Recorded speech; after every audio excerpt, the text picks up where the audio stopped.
ఆయన ఇష్టపడేది ఎందుకంటే ఒక గొప్ప వ్యక్తిత్వం ఉన్నటువంటి వ్యక్తిగా అందరం ఇష్టపడతాం. చాలా ప్రేమకు పరిపూర్ణమైనటువంటి ఒక స్థానం ఉన్నటువంటి వ్యక్తిగా మనం ఇష్టపడతాం.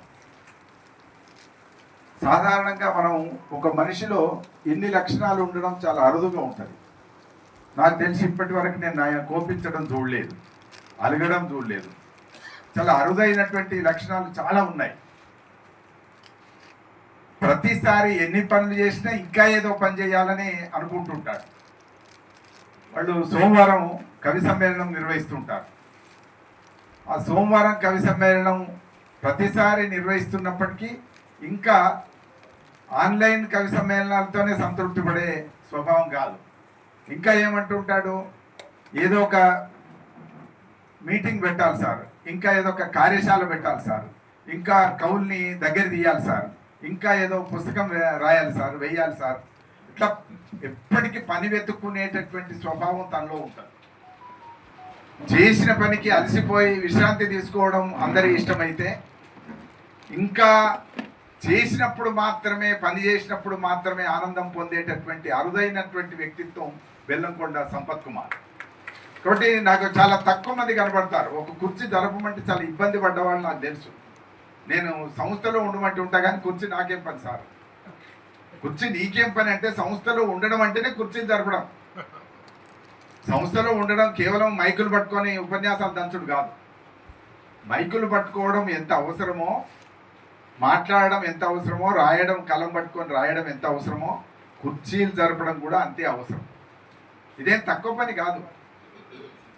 అట్లా ఎన్నడూ కూడా ఈ పని నువ్వు చెయ్యి అనకముందే చేయగలిగేటటువంటి ఒక స్ఫూర్తి ముందే ఆలోచించి పనిని వెతుక్కునేటటువంటి క్రమం తనలో ఉంది అనేది నేను గమనించాను. అందుకని ప్రత్యేకించి ఆయన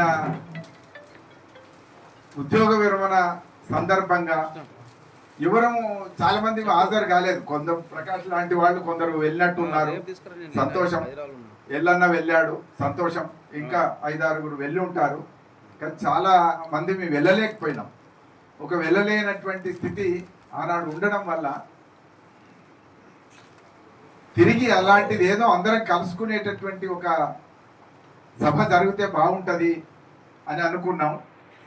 ఆ సభ జరగడం కూడా వద్దు సార్, దీన్ని ఏదైనా మీటింగ్గా మలుద్దాం అంటాడు. మళ్ళీ ఇది ఇంకొక మీటింగ్ చేస్తే బాగుంటుంది కదా అని తను అన్నాడు. ఇంకొక మీటింగ్ చేద్దాము, కాకపోతే ఇంకా 5 మీటింగ్లు చేద్దాము, కానీ ఇది అభినందన సభ జరగాల్సిందే అని చెప్పి పట్టుబట్టి ఈ అభినందన సభ ఏర్పాటు చేయడం జరిగింది. ఎందుకంటే అభినందన సభ హైదరాబాద్లో ఆత్మీయుల మధ్య జరుపుకోవడం అనేటువంటిది అది ఆయనకేదో గౌరవం అని ఇది కాదు. ఆయన చేసిన పనిని నలుగురు మాట్లాడుకుంటే ఇంకో నలుగురికి స్ఫూర్తి కలుగుతుంది. ఆయన కూడా తదనంతర కాలంలో ఆ పని ఇంకొంచెం ఉత్సాహంతో చేస్తాడు అనేటువంటి ఒక భావనతోనే ఈ అభినందన సభ ఏర్పాటు చేయడం జరిగింది. ఆయనలో ఒక ఉత్సాహం లేదని కాదు, ఉత్సాహం ఉంది. ఈ ఉత్సాహాన్ని ద్విగుణీకృతం చేయడం ఉద్దేశం ఒకటి.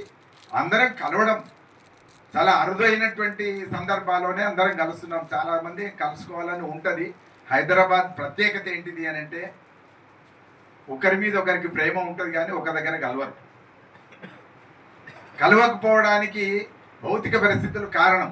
మానసిక పరిస్థితుల కంటే ఎక్కువ భౌతిక పరిస్థితులు కారణం. చాలా దూరంగా ఉంటాం, ఎక్కడో ఉంటాం. ఇక్కడ నుంచి అంత దూరం పోవాలా అనగానే మనకు ఈ బద్ధకం అంతా మొదలవుతుంది. కాబట్టి ఒక చిన్న ఊర్లో ఎన్నిసార్లు కలిసినా అలసట రాదు. కానీ ఒక పెద్ద హైదరాబాద్ నగరం లాంటి చోట ఒకసారి కలిసే వరకే మళ్ళీ 2 నెలల దాకా ఇంకా ముఖాన్ని చూడనటువంటి ఒక వాతావరణం ఇక్కడ ఉన్నది అని చెప్పి నేను అర్థం చేసుకున్నాను. సిద్దిపేటలో ఉన్నప్పుడు నాకు ఎంత హాయిగా ఉండేదో, హైదరాబాద్కి వచ్చినాక మనుషుల్ని కలవడం కోసం చాలా కష్టపడాల్సినటువంటి పరిస్థితి. ఒక దగ్గరికి వెళితే ఒక దగ్గరనే ఒక రోజు అయిపోతుంది, ఆ తర్వాత మళ్ళీ 2 నెలల దాకా ముఖాన్ని చూడనటువంటి పరిస్థితి ఉంటుంది.